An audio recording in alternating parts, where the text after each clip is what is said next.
Now, it's not to say that the men are omitted from this conversation, but we are going to be focusing on our mothers this morning. And I'll start with an article that was published in the Harvard Business Review recently that talks about the stress that comes with trying to balance being a working woman as well as being a present mother, written by Dr. Cheryl Ziegler.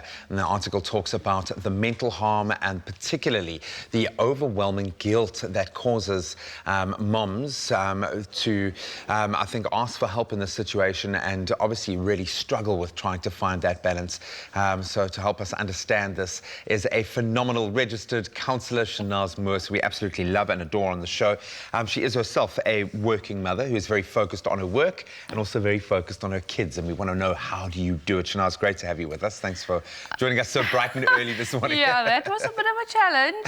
Yeah, thanks, Kay. But you know, it's weird that I'm talking to you about mom guilt and you Hey man, I grew up in a single mother household, so I've had a lifelong perspective of watching this phenomenal mother of mine find that balance, and was always present for us, but also worked incredibly long hours. And it's a very difficult thing. I think when you're in the coalface and you're having to work and just deliver, you know, that's one side of it, but also we now know how important it is to be present for our children, especially as they grow up in those younger years. Maybe you can start with explaining to us what working mom guilt is. How would you define that? I think, you know, most of us have aspirations, you know, to this career we want when we're younger. And then we also have this responsibility or the desire to have kids. We assume we're going to balance it and we're going to be excellent at both. And it's not always actually possible. So a lot of the time, I think I did both. I was a mom at home. I worked, then I was at home, and then I worked again. I think as I got older, I had the option to choose how it would look. When I was younger, I didn't have an option. I had to enter the workforce as the job was presented to me, full days.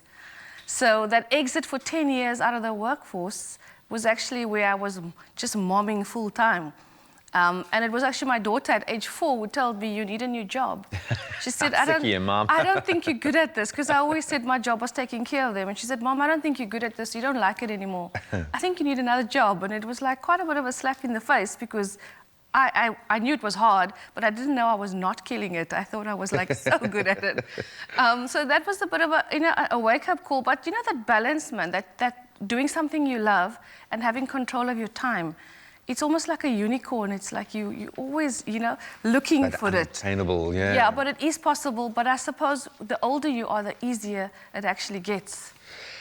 Did you feel the guilt? Did you feel that you were failing your children at any point, being a mom trying to find that balance? Yeah, I had a bit of a shopping addiction going on. So a lot of the time with the guilt, I would buy a lot of toys and clothing, and more than was even humanly possible.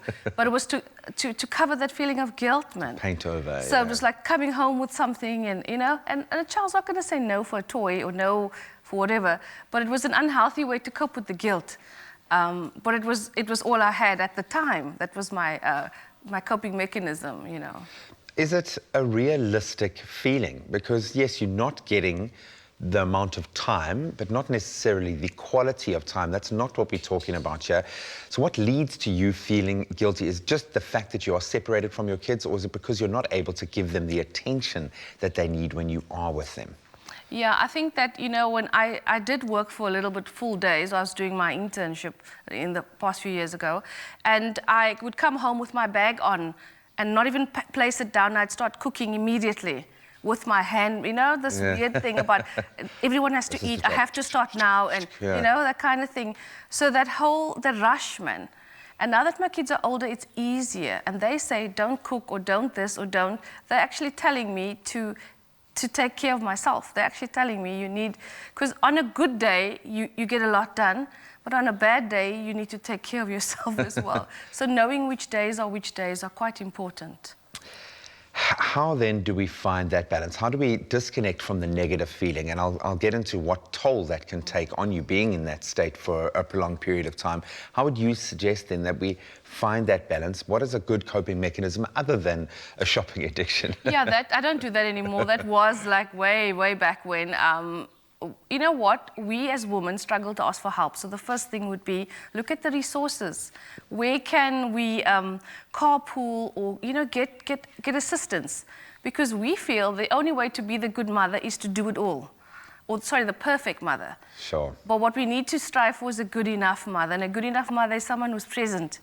So when you're with your kids, actually enjoy. So here's the problem, that when we are with them, we are always watching the time, and we're not actually enjoying.